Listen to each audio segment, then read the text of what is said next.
Date nights are nice, but healing together, that hits different. We just had one of our best date nights at Calm Escapes Premier Spa. And just like what we did, this is your sign to book that spa day. The moment we walked in, instantly calm, soft lights, relaxing energy, parang world of agad. They even let you customize everything, the massage type, health notes, areas to avoid, super personalized. We started with a sauna, pampaalis ng mga toxins sa katawan, took that time to talk about life, our relationship, and our family, and our goals together. After that, I had a facelift, super relaxing, at Cold Silver Tool, instant stress relief.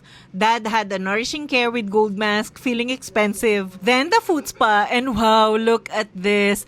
Every stroke was gentle, sobrang sarap. You know it's good when napapapakit ka na lang. While I was doing this, si Daddy nag-hot stone. Then the highlight of our spa date, their signature massage. A shared massage isn't just about relaxing, it's about reconnecting. Not gonna lie, hindi man lang ako natulungan ni Daddy mag-video, tulog agad kasi. But honestly, kailangan niya to. Super na-relax ako, ang galing ng therapy nila. After 1 hour, bitin, I wanted more. Sometimes, the best dates aren't loud or fancy. It's choosing to slow down, rest, recharge together. If you're looking for your next date idea, this is it. Kaya save nyo na to for your next date night. And follow for more real reviews and hidden gems.